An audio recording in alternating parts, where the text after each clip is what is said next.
Your heart is aging faster than you are, and the thing you've been told to do about it might be making it worse. Not the lack of exercise, not the stress, not even the diet, the timing. Every morning, millions of people lace up their shoes, step outside, and walk. Proud of themselves, convinced they're protecting their heart, and for most of them, based on what scientists have quietly been discovering over the last decade, that walk is doing almost nothing for their cardiovascular system, not because they're doing it wrong, but because they're stopping too soon, by exactly the right number of minutes to feel like they did something, without ever crossing the threshold where the real medicine begins. That threshold has a number, a specific documented biological minute marker, and once you hear it, you'll never think about walking the same way again. Here's what nobody tells you about your heart. It's not a muscle that gets stronger every time you use it. It's a muscle that responds to specific types of stress, sustained, rhythmic, progressively challenging stress, and only past a certain point does it begin to adapt in ways that actually extend your life. Before that point, you're maintaining. You're not transforming. Think of it like heating metal. You can hold a flame to steel for 30 seconds, pull it away, and the steel looks exactly the same. Nothing changed, but hold that flame for 2 minutes, past the threshold where the molecular structure begins to shift, and suddenly you have something you can bend, reshape, something fundamentally different from what it was. Your cardiovascular system works the same way.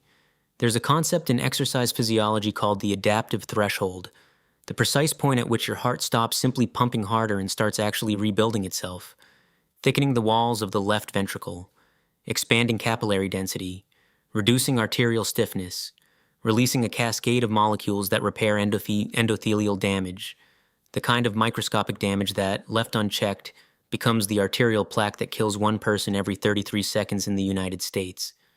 But here's where it gets interesting. That threshold isn't at the beginning of your walk. It isn't even at the middle. It arrives at a very specific point, and your body has been quietly signaling you that you've crossed it. Most people just don't know what the signal looks like. Let's go inside the body for a moment. When you take your first step, your muscles demand fuel, your heart rate climbs, blood vessels dilate. Your body enters what physiologists call steady-state circulation, a kind of cruising altitude where your cardiovascular system is engaged but not challenged. This is comfortable. This feels like exercise. This is not yet medicine. For approximately the first 8 to 11 minutes of moderate-paced walking, your body is primarily burning glycogen, the stored sugar in your muscles.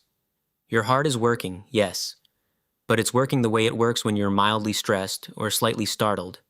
It's reactive, not adaptive. Then something shifts. Around the 10 to 12 minute mark, not coincidentally where most casual walkers begin to feel like they've done enough and turn around, your body crosses a metabolic threshold. Glycogen stores begin to deplete. Your body starts transitioning to fat oxidation. And this transition triggers something far more important than calories burned. Your heart begins releasing a molecule called atrial natriuretic peptide, or ANP. Your muscle cells begin producing irisin, a hormone that researchers at Harvard discovered in 2012, which doesn't just burn fat. It crosses the blood-brain barrier, protects neurons, and tells your cardiovascular system to begin remodeling itself for endurance. Simultaneously, your endothelial cells, the paper-thin lining of every blood vessel in your body, begin releasing nitric oxide in sustained pulses.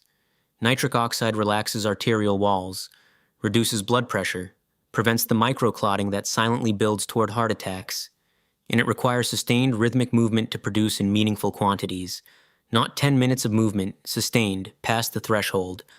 Here's the number that researchers keep arriving at across independent studies from Stanford, the Cooper Institute, and the University of Copenhagen: 17 minutes.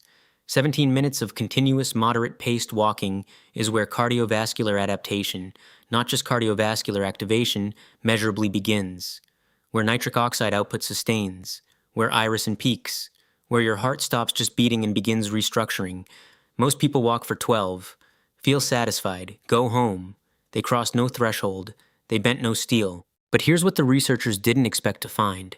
It's not just about the heart muscle, it's about the electrical system inside it. Your heart doesn't just pump, it fires.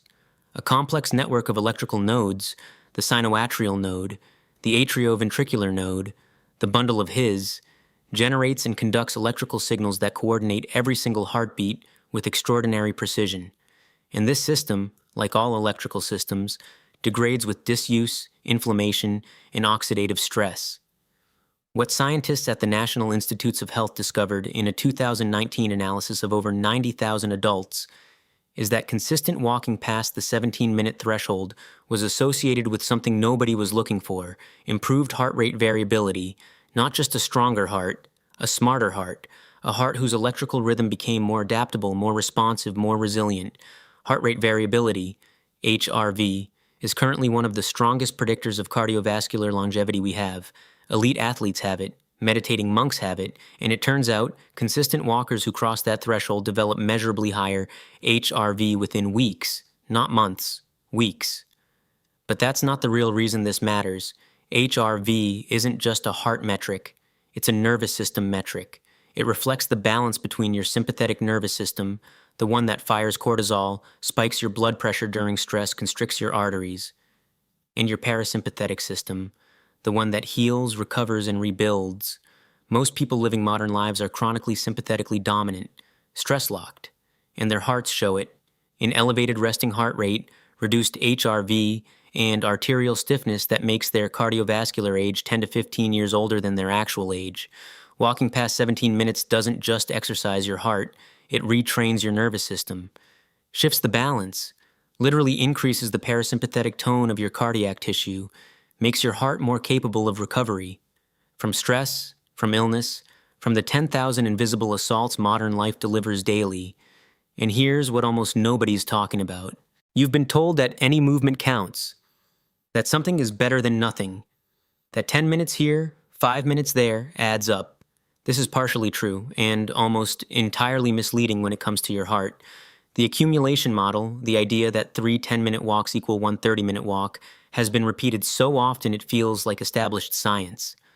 But when researchers at McMaster University specifically tested cardiovascular adaptation markers, comparing accumulated short bouts versus continuous walking of equal total time, they found something that quietly contradicted decades of public health messaging. The adaptive markers, nitric oxide output, irisin levels, HRV improvement, endothelial function, were significantly stronger in the continuous walking group, not slightly stronger, significantly.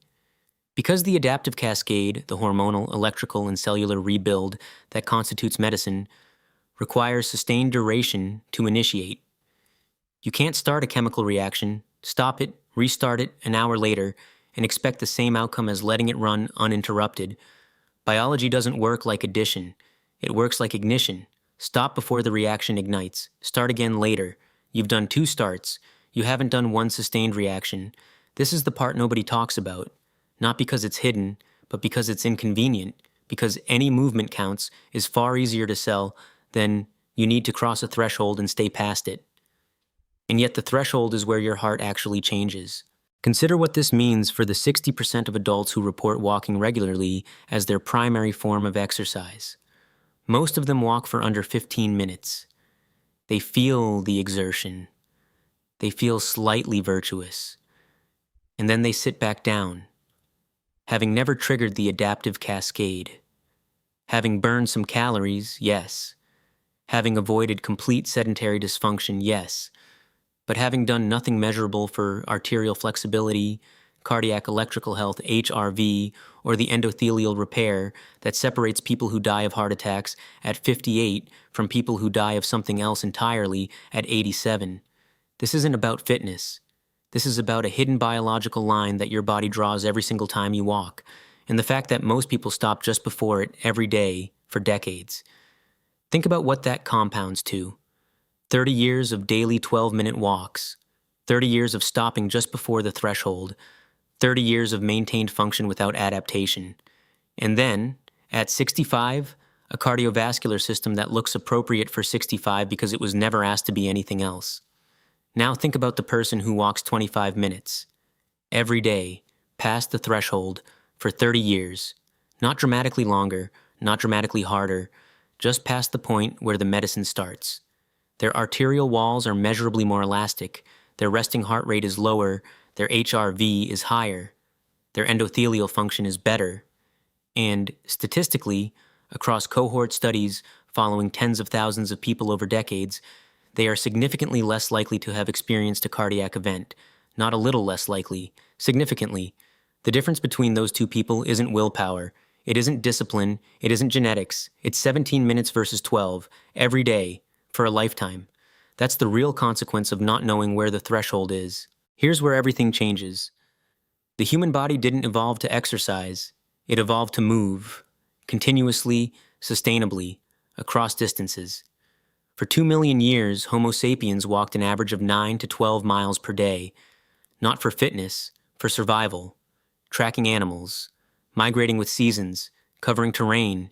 And during that movement, sustained and uninterrupted, the cardiovascular system developed an extraordinary adaptation response, a biological reward system for endurance, a cascade of healing molecules triggered precisely by the kind of sustained locomotion our ancestors couldn't have avoided. The threshold isn't arbitrary. It's ancestral. It's the minimum duration of movement your cardiovascular system recognizes as survival-level exertion, the signal that says this organism is still alive in the way it was designed to be alive. Below that threshold, your body treats walking the way it treats standing, necessary, baseline, not adaptive. Above it, your body treats walking the way it was always meant to treat it, as the fundamental act of a living, surviving, adapting organism, and it responds accordingly, with repair, with remodeling, with the quiet, cellular, electrical transformation that is the difference between a heart that survives and a heart that thrives. 17 minutes isn't a prescription, it isn't a rule.